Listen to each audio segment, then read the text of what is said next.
जिस नौकरी के लिए सालों मेहनत की, अगर वही नौकरी एक पेपर लीक की वजह से हाथ से निकल जाए तब क्या होगा। सोचिए, लाखों स्टूडेंट्स दिन रात पढ़ाई करते हैं, कोचिंग करते हैं, घर वालों की उम्मीदें लेकर एग्जाम देते हैं, लेकिन अगर एग्जाम सिस्टम पर ही सवाल खड़े हो जाए तो इन स्टूडेंट्स का क्या होगा। ये तस्वीरें दिल्ली के जंतर मंतर की नहीं बल्कि झारखंड की है। झारखंड में नौकरी की तैयारी कर रहे हजारों स्टूडेंट्स का गुस्सा अब सड़कों पर दिखाई दे रहा है और सवाल सिर्फ एक परीक्षा का नहीं, पूरे सिस्टम पर उठ रहा है। रांची में पिछले कई दिनों से स्टूडेंट लगातार प्रदर्शन कर रहे हैं। उनके हाथों में मशाले हैं, जुबान पर नारे हैं और मांग साफ है, जेपीएससी और जेएसएससी की परीक्षाओं में कथित गड़बड़ियों की निष्पक्ष जांच हो। दरअसल स्टूडेंट्स 14वें JPSC combined preliminary test, JSSC CGL और दूसरी सरकारी भर्ती परीक्षाओं में कथित अनियमितताओं को लेकर विरोध कर रहे हैं। 29 जुलाई से स्टूडेंट्स रांची के जयपाल सिंह मुंडा स्टेडियम में अनिश्चितकालीन धरने पर बैठे हैं। रविवार को छात्रों ने यहां से अल्बर्ट एक्का चौक तक मशाल जुलूस भी निकाला और अब इस आंदोलन में सीजेपी की भी एंट्री हो गई है। सीजेपी के संस्थापक यानी कि फाउंडर अभिजीत दिपके ने झारखंड के प्रदर्शनकारी छात्रों से बात कर उन्हें समर्थन देने की बात कही है। उनका कहना है कि सीजेपी छात्रों के साथ खड़ी है, यानी दिल्ली के जंतर मंतर से शुरू हुआ स्टूडेंट से जुड़ा आंदोलन अब दूसरे राज्यों के छात्र आंदोलनों से भी जुड़ता दिखाई दे रहा है।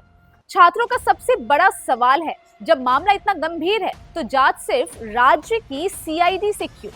प्रदर्शन कर रहे स्टूडेंट्स की मांग है कि पिछले 7 साल में जेपीएससी और जेएसएससी की ओर से कराई गई सभी भर्ती परीक्षाओं की जांच सीबीआई से कराई जाए।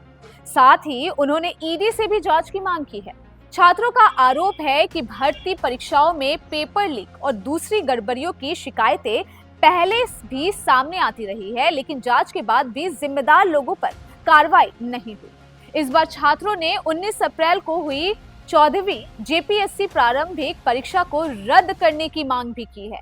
इतना ही नहीं, छात्रों की एक और दिलचस्प मांग है, ओएमआर शीट में नॉट अटेम्प्टेड यानी सवाल का जवाब नहीं दिया वाला 5वां विकल्प जोड़ा जाए। प्रदर्शन कर रहे छात्रों का कहना है कि वे सालों से सरकारी नौकरी की तैयारी कर रहे हैं। कई छात्र किसान परिवार से आते हैं और उनका कहना है कि अगर भर्ती प्रक्रिया में गड़बड़ी होगी तो मेहनत और मेरिट का मतलब क्या रह जाएगा। एक स्टूडेंट ने कहा कि उन्हें चल रही सीआईडी जांच पर भरोसा नहीं है और उन्हें डर है कि कुछ महीनों बाद मामला दबा दिया जाएगा। वहीं स्टूडेंट्स ने मुख्यमंत्री हेमंत सोरेन से सीधे उनकी मांगे सुनने की अपील की है।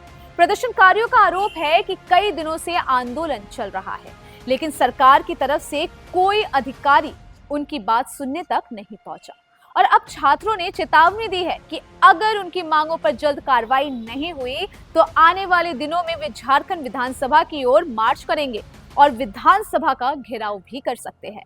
क्या सरकारी नौकरी पाने के लिए सालों मेहनत करने वाले इन युवाओं को एक निष्पक्ष और पारदर्शी भर्ती प्रक्रिया मिल पाएगी? आपको क्या लगता है? कमेंट में जरूर बताइए।